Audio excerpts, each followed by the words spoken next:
وننزل من القرآن ما هو شفاء ورحمة للمؤمنين.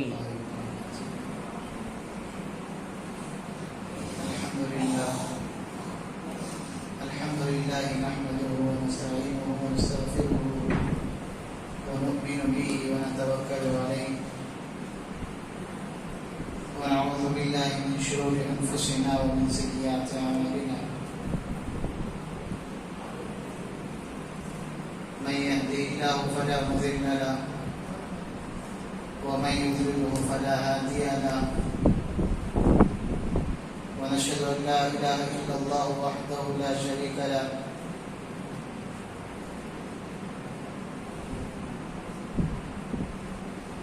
ونشهد أن سيدنا وسندنا وحبيبنا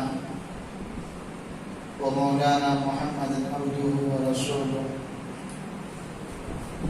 أما بعد،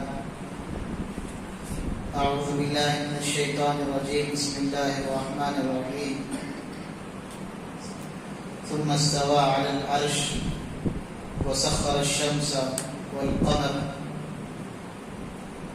صدق الله العظيم.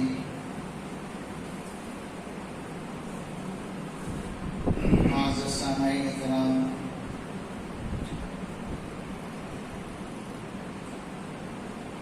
بزرگوں اور دوستوں، پورے شوق کے ساتھ، پیار کے ساتھ، ادب کے ساتھ، اخلاص کے ساتھ، دل کی گہرائی سے ایک مرتبہ درود شریف.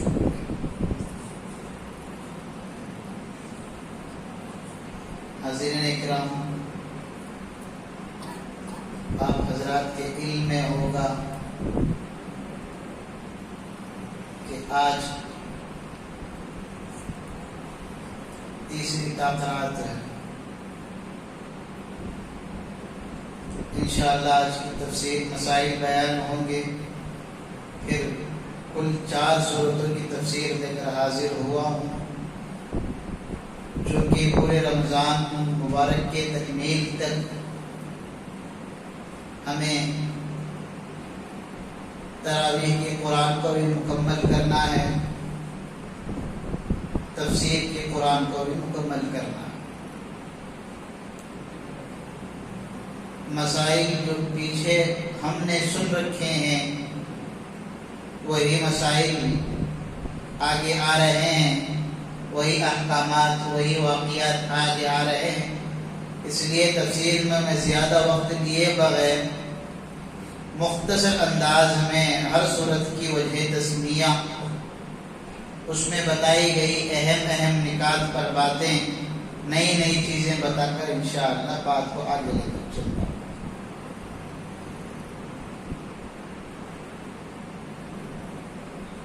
چار مسائل ہیں. ایک مسئلہ یہ ہے کہ عورت کو چوڑیاں پہننا ضروری ہے یا نہیں.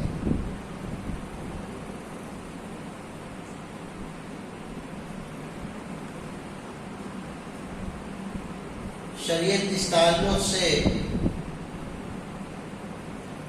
ان احکامات کے تعلق سے یہ رہبری کرتی ہے کہ عورت کو بناؤ سنگھار کرنا، عورت کے لیے زیب و زینت کرنا جائز اور درست ہے.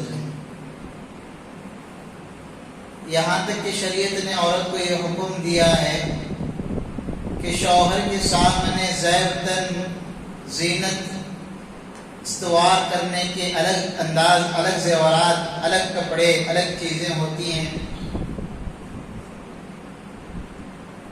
اور جو اس کے اپنے رشتہ دار ہیں جن سے وہ اپنا چہرہ دکھا سکتی ہے، ان کے سامنے زیورات استعمال کرنے کے الگ. تو الغرض چوڑیوں کے تعلق سے مسئلہ تھا، تو مسئلہ اتنا سمجھ جائے کہ عورت کو اپنا بناؤ سنگھار کرنا عورت کے لیے ضروری ہے. اور عورت کے لیے جہاں پر چوڑیاں پہننا ضروری ہے، وہاں پر یہ بھی ضروری ہے کہ عورت اپنے ہاتھ میں مہندی لگائے. چاہے وہ عورت کم سن عمر کی ہو یا بڑی عمر کی ہو، دونوں عورتوں کے لیے ہاتھوں میں مہندی لگانا ضروری ہے. آپ صلی اللہ علیہ وسلم ایک مرتبہ محفل میں بیٹھے ہوئے تھے، ایک عورت پردے کے اندر سے اپنے ہاتھ کو بڑھا کر کچھ چیز آپ صلی اللہ علیہ وسلم کی خدمت میں پیش کرتی، تو آپ صلی اللہ علیہ وسلم وہ چیز حاصل کرنے کے بعد کہتے ہیں کہ یہ کسی حیوان کے ہاتھ نظر آ رہے ہیں۔ تو صحابہ نے کہا، لوگوں نے کہا کہ یا رسول اللہ، یہ ایک عورت ہے جو آپ کو ہدیہ تحفہ پیش کر رہی ہے، جس نے اپنے ہاتھ میں مہندی نہیں لگائی۔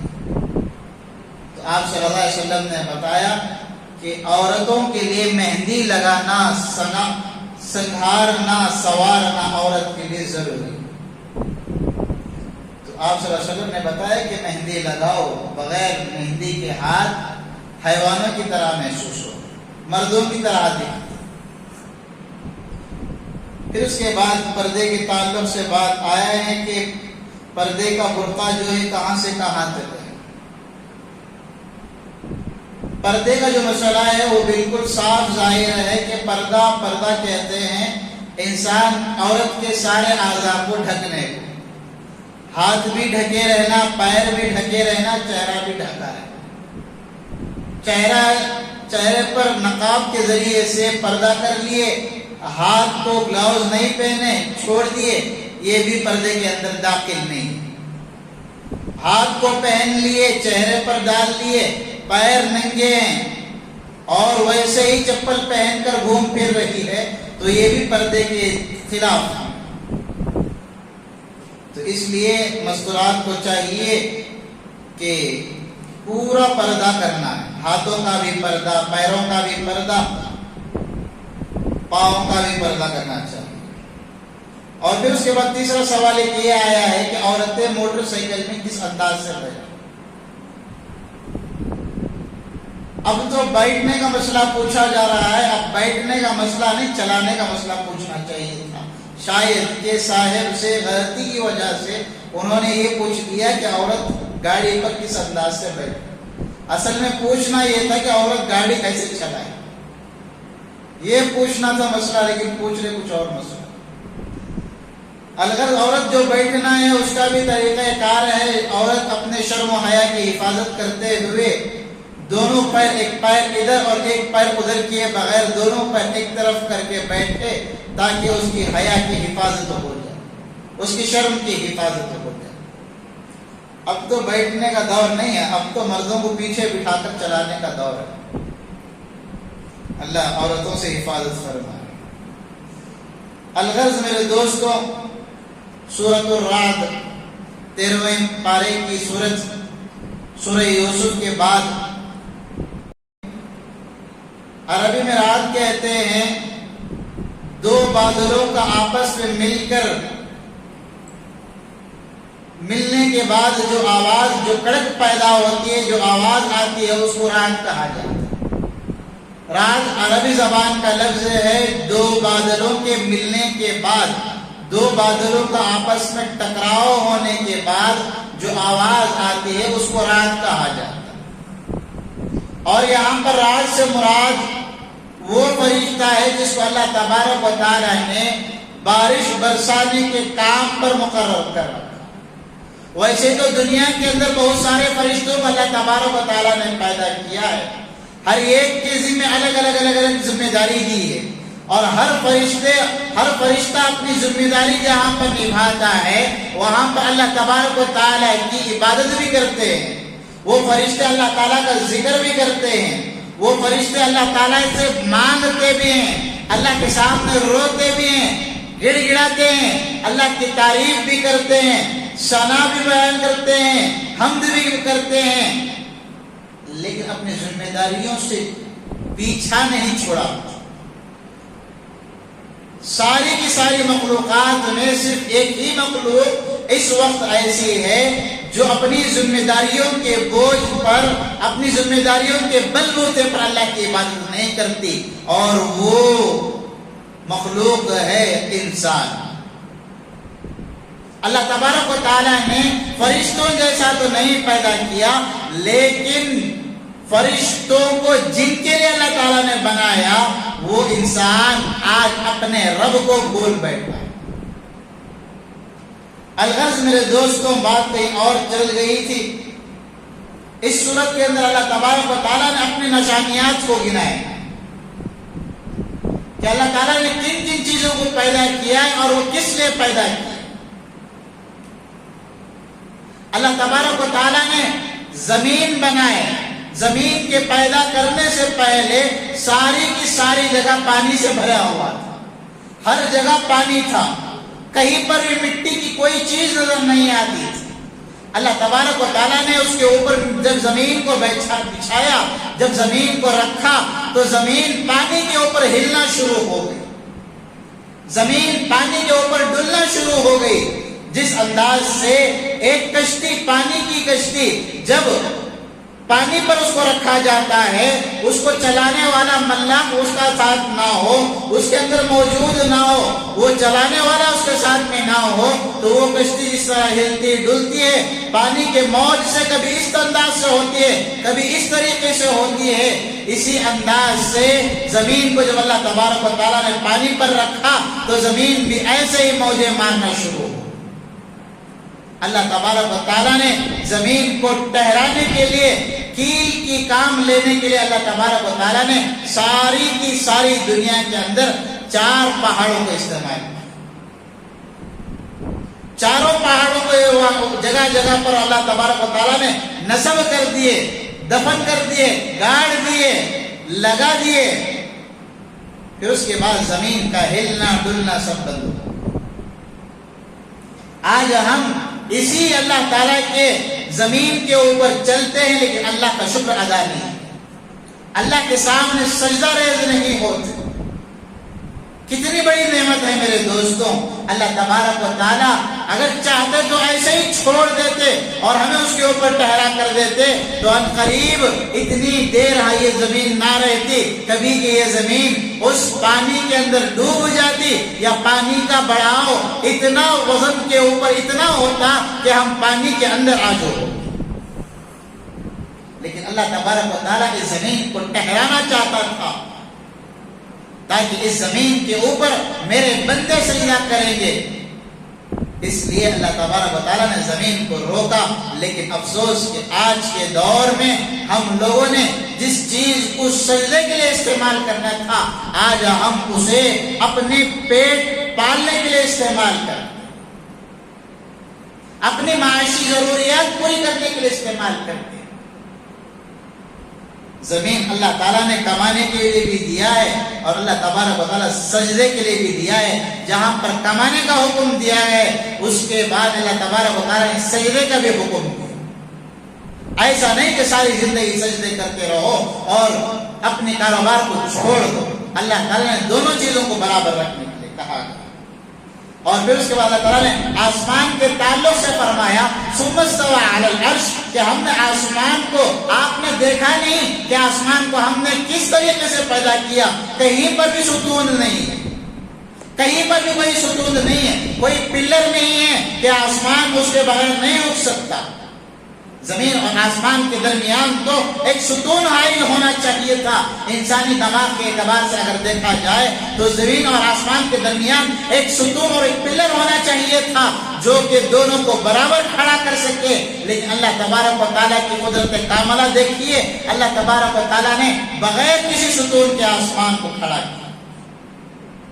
اور سورج اللہ تبارک و تعالیٰ نے انسان کی ضروریات کے لیے پیدا کیا ہے، اور چاند کو بھی اللہ تعالیٰ نے انسان کی ضروریات کے لیے پیدا کیا ہے۔ لیکن آج انسان جن کو اللہ تعالیٰ نے غلام بنا کر پیدا کیا ہے انسان کے لیے، آج وہی انسان ان غلاموں کے سامنے سجدہ ریز ہوتا۔ چاند کو اللہ تعالیٰ نے انسان کے لیے غلام بنا کر پیش کیا ہے، لیکن آج انسان اسی چاند کے ذریعے سے اپنی تقدیر کا کھوٹا تلاش کرتا ہوا نظر آتا۔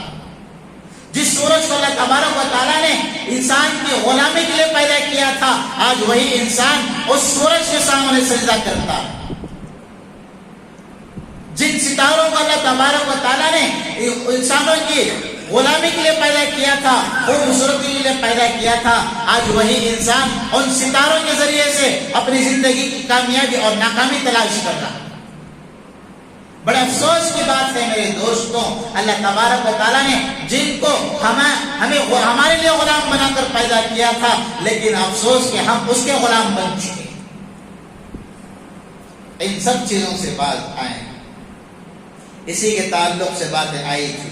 پھر اس کے بعد آگے اللہ تبارک و تعالیٰ نے 13ویں پارے کے اندر ہی سورہ ابراہیم شروع کیا۔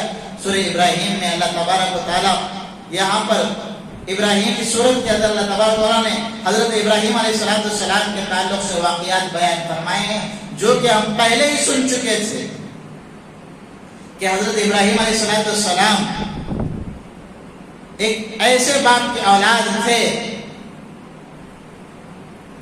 جن کے والد بتوں کو بناتے تھے، اور حضرت ابراہیم علیہ السلام اس خدا کو محبت کرنے والے، اس خدا سے پیار کرنے والے انسان تھے، جن کے صدقے اللہ تبارک و تعالیٰ سے محبت کرنے والے تھے، جو خالق کائنات، جو رزاق، جو مالک ساری دنیا کو اپنے تو سارے بتوں کو بناتے، اور بتوں کو بنانے کے بعد، تراشنے کے بعد ان کو بیچتے تھے۔ ایک واقعہ بھی مشہور ہے حضرت ابراہیم علیہ السلام کا، جب ساری کی ساری قوم میلے میں چلی جاتی ہے، حضرت ابراہیم علیہ السلام اکیلے رہتے ہیں۔ حضرت ابراہیم علیہ السلام وہاں پر بت خانے کے اندر داخل ہو جاتے ہیں ایک کڑالا لے کر، اور سارے بتوں کو توڑ دیتے ہیں، کسی کا ہاتھ توڑتے ہیں، کسی کا پیر توڑتے ہیں، کسی کی گردن سر سے الگ، کسی کی گردن دھڑ سے الگ کر دیتے ہیں۔ پھر اس کے بعد ایک اپنے اس کلاڑے کو بڑے بت کے ہاتھ میں سپرد کر دیتے۔ جب ساری کی ساری قوم میلے سے واپس آئی تو دیکھتے کیا ہیں کہ سارے کے سارے بت ٹوٹے ہوئے ہیں، کسی کا ہاتھ ٹوٹا ہوا ہے، کسی کا پیر ٹوٹا ہوا ہے۔ حضرت ابراہیم علیہ السلام کو کے تعلق سے معلوم چل جاتا ہے، ہم سارے کے سارے تو میلے میں گئے ہوئے تھے، حضرت ابراہیم علیہ السلام یہاں پر موجود تھے، ہو سکتا ہے کہ ابراہیم ہی کا کام۔ پھر اس کے بعد حضرت ابراہیم سے سوال ہوتا ہے کہ اے ابراہیم، کیا تم نے بتوں کو توڑا؟ پھر اس کے بعد حضرت ابراہیم نے کہتے ہیں کہ میں کیوں توڑوں گا، جس کے ہاتھ میں کلہاڑا ہے اس سے پوچھو، وہی توڑا ہوگا۔ حضرت ابراہیم کے اس جواب پر قوم بڑے تعجبانہ انداز سے کہتی ہے کہ آپ کن چیزوں کے تعلق سے ہمیں کہہ رہے ہیں، جو اپنے بدن پر بیٹھی ہوئی مکھی کو نہیں اڑا سکتے، جو اپنے آئے ہوئے پریشانیوں کو ختم نہیں کر سکتے، اپنے بدن ان کے بدن پر کوئی بھی اگر کیڑا بیٹھتا ہے تو اسے ہرا نہیں سکتے، وہ کس انداز سے اپنے آپ کو قتل کر سکتے، دوسروں کو مار سکتے ہیں۔ حضرت ابراہیم کو سمجھانے کی ہی دیر تھی، یہ بات نکلنے کی ہی دیر تھی۔ حضرت ابراہیم کہتے ہیں کہ لوگوں، میں بھی یہی بات کہنا چاہتا ہوں، تم جس خالق کی، جس معبود کی عبادت کرتے ہو، وہ اپنی خود کی حفاظت نہیں کر سکتا، اپنے بدن پر بیٹھی ہوئی مکھی کو ہلا نہیں سکتا، ہٹا نہیں سکتا، بتاؤ وہ تمہارے مسائل کو، تمہاری مشکلات کو، تمہارے مسائل کو کیسے حل کر سکتا؟ پھر اس کے بعد سب لوگ پہچان جاتے ہیں کہ ابراہیم کا کام ہے۔ پھر نمرود کا واقعہ پیش آتا ہے، جہاں پر حضرت ابراہیم علیہ السلام کو آگ میں ڈالا جاتا ہے، اللہ کے حکم سے وہ آگ گلے گلزار بن جاتی ہے۔ تو اس سے بھی ہمارے لیے بہت بڑا سبق حاصل ہوتا ہے کہ ایمان حضرت ابراہیم علیہ السلام کی زندگی کے تعلق سے، کہ حضرت ابراہیم علیہ السلام اپنی زندگی میں اکثر اور بیشتر عقائد توحید کے تعلق سے لوگوں کو دعوت دی ہے۔ ہر پیغمبر کا مشن ایک ہی تھا، لیکن انداز بیاں الگ الگ تھا۔ حضرت ابراہیم علیہ السلام کا انداز بیاں زیادہ تر عقیدہ توحید، عقائد کے تعلق سے تھا، اس لیے کہ ان کے دل میں اللہ کی محبت گھر کر گئی تھی۔ وہ جہاں بھی جاتے، جو چیز بھی دیکھتے، سوچتے، کہتے یہ میرے پروردگار نے بنایا ہے، کہتے یہ میرے اللہ نے بنایا ہے، کہتے اس کو بھی میرے اللہ نے جنم دیا ہے، وجود دیا ہے، یہ چیزیں اپنی وجود سے نہیں پیدا ہوئی۔ بہت بڑے موحد تھے اور بہت بڑے حضرت ابراہیم علیہ السلام اللہ کی توحید بیان کرنے والے۔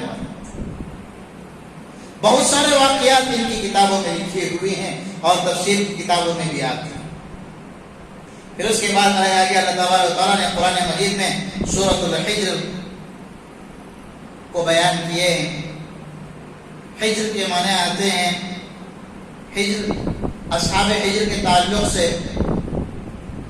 یہ اصحاب ہجر جو ہے ایک وادی کا نام ہے جو حجاز اور ملک شام کے درمیان ہے۔ حجاز اور ملک شام کے درمیان ایک وادی ہے جس کا نام ہجر ہے، اور یہاں پر قوم سمود آباد تھی۔ کون سی قوم آباد تھی؟ قوم سمود آباد تھی۔ اور اللہ تبارک و تعالیٰ نے اس قوم کی ہدایت کے لیے، اس قوم کی رہبری کے لیے، اس قوم کی رہنمائی کے لیے اللہ تبارک و تعالیٰ نے حضرت صالح علیہ السلام کو پیغمبر بنا کر بھیجا۔ کسے پیغمبر بنا کر بھیجے تھے؟ حضرت صالح علیہ السلام۔ کون سی قوم کے پیغمبر ہیں؟ قوم سمود کے پیغمبر۔ کون سے قوم کے؟ قوم سمود کے پیغمبر ہیں۔ اتنی ضدی قوم تھی، اتنی ہٹ دھرمی قوم تھی، حضرت صالح علیہ السلام بہت زیادہ محنت کی، اللہ کی تعلیمات، اللہ کے احکامات کو لوگوں تک پہنچاتے رہے، وحدانیت کو بیان کرتے رہے، اللہ کے ایک ہونے کا اعلان کرتے رہے، اور اپنے نبوت کا، اپنے پیغمبریت کا اعلان کرتے رہے، اور کہتے کہ اللہ ایک ہے، لوگوں اللہ کی عبادت کرو۔ جو سورج تم دیکھ رہے ہو یہ اللہ کے حکم سے طلوع ہوتا ہے، یہ چاند جو تم دیکھ رہے ہو یہ اللہ کے حکم سے گردش کرتا ہے، یہ ستارے جو تم دیکھ رہے ہو یہ اللہ کے حکم سے ٹمٹماتے ہیں، یہ اپنے وجود سے نہیں ہیں، اللہ کی عبادت کرو۔ لیکن قوم اتنی گھٹیا قوم تھی، اتنی گری ہوئی قوم تھی، اپنے وقت کی نبی کی بات نہیں مانی۔ اللہ تعالیٰ کے حکم، اللہ تعالیٰ نے ایک ایسا عذاب اس قوم سمود کے اوپر مسلط کر دیا، ایک آواز کیا آئی، ایک دردناک، ایک ایسی زوردار کیا آواز آئی کہ ساری کی ساری قوم ہلاک و برباد ہو گئی۔ کس کی بات نہ ماننے سے؟ نبی کی بات نہ ماننے سے۔ آج کے دور میں تو علماء کی باتیں نہیں مانی جاتی، کوئی چیز کہا جائے ان چیزوں کو چھوڑ کر چلتے ہیں۔ علماء کی کہی ہوئی باتوں میں سے نقص نکالنا لوگوں کا آج مشغلہ بن گیا ہے۔ کچھ لوگ آ کر سوال کرتے ہیں کہ حضرت امام صاحب کی تنخواہ کیا ہو؟ عموماً جو بڑے بڑے علماء اکرام ہیں وہ کہتے ہیں، اور یہ عاجز بھی اس کا حق ادا کرنا چاہتا ہے، مختصر سا، میں تو ذمہ داران مساجد سے کہتا ہوں جو امام صاحب ہیں ان کو تنخواہ کے ساتھ ساتھ وظیفہ بھی دو، تنخواہ کے ساتھ ساتھ وظیفہ بھی دو، اس لیے کہ آپ کی مسجد 3 افتر کی ہے یا 4 افتر کی ہے یا 5 افتر کی ہے یا 2 افتر کی مسجد ہے، اور وہ پورے کے پورے بھرے پڑے ہیں مجمع امام صاحب کی نماز کی انتظار میں کہ امام صاحب کب آئیں گے، ہماری امامت کرائیں گے، اس انتظار میں بھرے پڑے ہیں، اور سارے کے سارے جتنے مصلیان ہیں سب کے سب حاجی ہیں، سب کے سب نمازی ہیں، اور سب نے بھی آب زمزم سے غسل کر رکھا ہے۔ ایسے وقت میں اگر امام صاحب کا وضو نہیں تو سب کی نماز بھی قبول نہیں ہوگی۔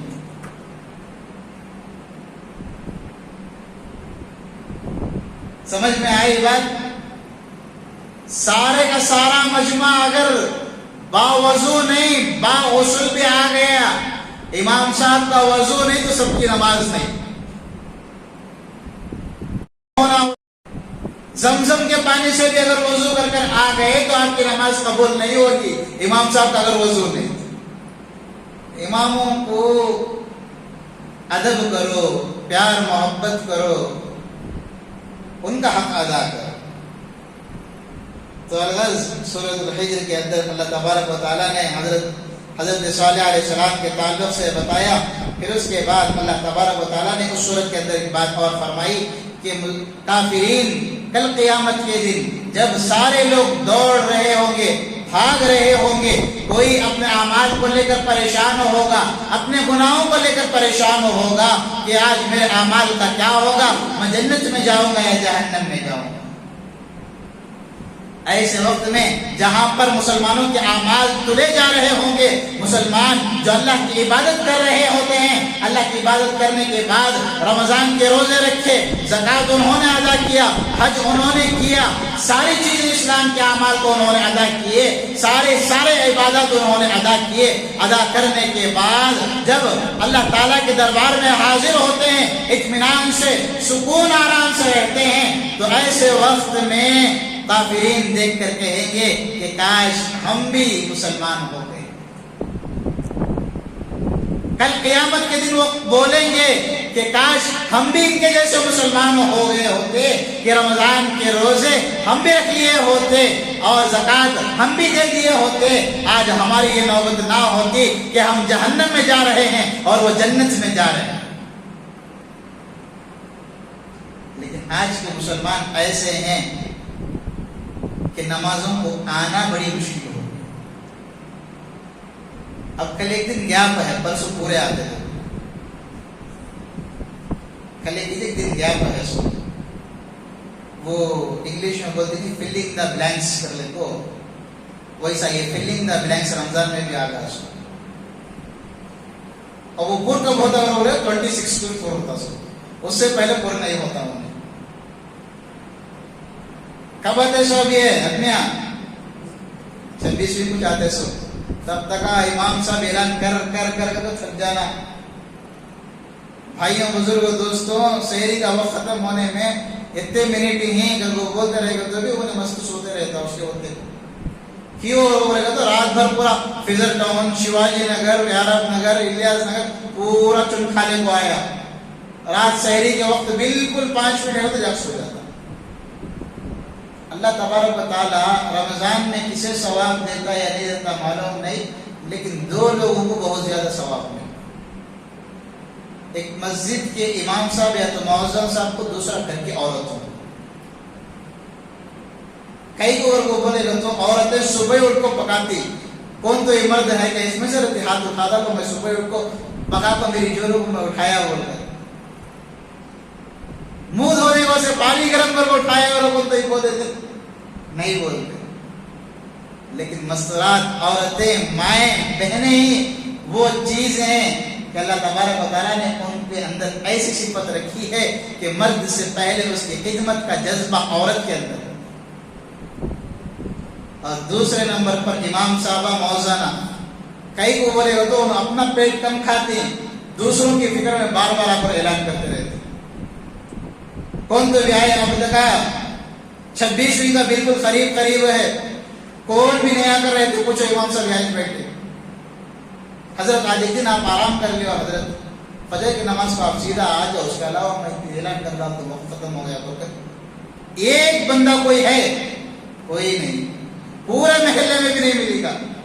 اس لیے میں کہتا ہوں کہ 2 کے علاوہ ثواب بہت کم کسی کو ملے گا، ان کو دونوں کو بہت زیادہ ہے۔ پھر اس کے بعد الغرض میرے دوستوں، آگے اللہ تبارک و تعالیٰ نے قرآن کی حفاظت کے تعلق سے بتایا ہے کہ قرآن کسی کی جاگیردی نہیں ہے کہ جو قرآن کی حفاظت کرے۔ اللہ ہی نے قرآن کو نازل کیا ہے اور اللہ ہی اس قرآن کی حفاظت کریں گے۔ اللہ تبارک و تعالیٰ نے انجیل کو نازل کیا ہے، اللہ تعالیٰ نے یہ نہیں کہا کہ میں انجیل کی حفاظت کروں گا۔ اللہ تعالیٰ تورات کو نازل کیے، یہ نہیں کہا کہ میں تورات کی حفاظت کروں گا۔ اللہ تعالیٰ نے زبور کو نازل کیے، یہ نہیں کہا کہ میں زبور کی حفاظت کروں گا۔ اللہ تعالیٰ نے قرآن کو نازل کیا، کہتے کیا ہیں؟ ہم ہی اس کی حفاظت کرنے والے۔ دیکھ نہیں رہے آپ چھوٹے چھوٹے معصوم بچے قرآن کو اپنے دل میں کس انداز سے حفظ کر لیتے۔ یہاں پر تو حافظات کی عمر پھر بھی الحمدللہ ایک حد تک بہتر ہے، لیکن اکثر کئیوں میں جا کر دیکھو، یا نہیں بولے تو مدارس کا کبھی چکر لگا کر دیکھو، چھوٹے چھوٹے بچے جن کے اوپر ابھی فرض نماز ہی فرض نہیں ہوتی ہے، ایسے بچوں کے دل میں پورے کا پورا قرآن پاک حفظ رہتا ہے۔ کیوں لیے اس کی ذمہ داری؟ نہ میں لیا نہ آپ لیے، نہ کسی مدرسے کے ذمہ دار لیے، نہ مدارس کے اساتذہ لیے. اس قرآن کی حفاظت کی ذمہ داری اللہ تبارک و تعالیٰ نے خود لیے ہے. اس لیے اس وقت سے قرآن ہے، ابد سے قرآن ہے اور آخر تک رہے گا، ہمیشہ ہمیشہ رہے گا. قرآن کبھی ختم ہونے والی چیز نہیں. کل قیامت کے دن قرآن سفارش کرے گا، اللہ کے دربار میں سفارش کرے گا، کہے گا کہ اے اللہ، یہ میرا بندہ رمضان میں مجھے پڑھتا تھا اور دوسرے دنوں میں چھوڑ دیتا تھا. اے اللہ، کم از کم یہ مجھے سال میں ایک مرتبہ پڑھا ہے، اس لیے اے اللہ آپ اس ایک مرتبہ کے پڑھنے سے اسے معاف کر. طریقہ بھی پتہ کر دیا تھا میں نوجوان ہوں، قرآن پڑھنے نہیں ہے تو کیسا پڑھنا بول کر. آسان طریقہ، وہ بھی بیسٹ آفر، رمضان کا اسپیشل آفر. کل ایک دن گیا، پرسوں 26 ہوئی. شاید کہ میں کہتا ہوں ایک آدمی کا ایک پارا بھی مکمل نہیں ہوا، ایک آدمی کا ایک پارا بھی مکمل نہیں ہوا. جگر پر ہاتھ رکھ کر کہو میرے دوستوں، ہمارے یہ اعمال ہیں، مسجد سے بتانے کے باوجود بھی، قرآن و حدیث کے ساتھ بتانے کے باوجود بھی ہم عمل نہیں کر رہے ہیں تو ہمارا کیا حال بنے گا؟ ہم کیا جا کر امت کے لیے جنگ لڑیں گے؟ ہم کیا ابوبکر کے علی حیدر کے کارنامے دکھائیں گے؟ ہم کیا خالد بن ولید بن کر امت کی حفاظت کریں گے؟ ہم کیا قاسم نانوتوی بن کر اس امت کو صحیح راستے پر لائیں گے؟ عمل کا جذبہ نہیں، صرف کانوں کے مزے کے لیے ہم لوگ بیانات سنتے ہیں. کیا فائدہ ایسے بیانات سننے؟ زیادہ سنو، اس سے بھی زیادہ عمل کرو. اگر نہیں ہو سکتا کم از کم اس میں کا تھوڑا ہی صحیح عمل کرو. کریں گے نا سبھی انشاءاللہ. پھر اس کے بعد اللہ تعالیٰ نے نحل، سورۃ النحل بیان فرمائے ہیں. انشاءاللہ یہ سورۃ النحل کو لے کر کل اس کے بعد کی ایک سورت چھوٹ گئی ہے وقت کی قلت کی بنا پر. انشاءاللہ کل سورۃ النحل، سورۃ بنی اسرائیل، سورۃ الکہف کو لے کر حاضر ہوتا ہوں. تب تک کے لیے دعا کریں کہ اللہ تبارک و تعالیٰ ہم تمام کو عمل کرنے کی توفیق عطا فرمائے. جیسا کہ میں نے بتایا تھا کہ تاخرات ہے، ذکر کی مجلس بھی لگے گی، دعا بھی ہوگی. راستے میں آ رہا تھا، کچھ لوگوں کے فونس بھی آئے کہ حضرت ہمارے ان کے تعلق سے دعا کر دو، ان کے تعلق سے دعا کرو. سب کے لیے دعائیں ہیں کہ اللہ تبارک و تعالیٰ جن لوگوں نے مریضوں کے تعلق سے دعائیں کی درخواست کی ہے کہ اللہ تبارک و تعالیٰ ان کے مریضوں کو شفا کاملہ عاجلہ دائم مستمرہ عطا فرمائے. اور جن لوگوں نے مرحومین کے تعلق سے دعا کی درخواست کی ہے، دعا ہے کہ اللہ تبارک و تعالیٰ ان مرحومین کی جنت الفردوس میں اعلیٰ سے اعلیٰ مقام عطا فرمائے. اور جن لوگوں نے پریشانیاں اور مصیبتوں کے لیے دعا کی تھی ختم ہونے کے لیے، اللہ تبارک و تعالیٰ سے دعا ہے کہ اللہ تعالیٰ ان کے جائز مقاصد کو پورا فرمائے، ان کی پریشانیوں کو ختم فرمائے.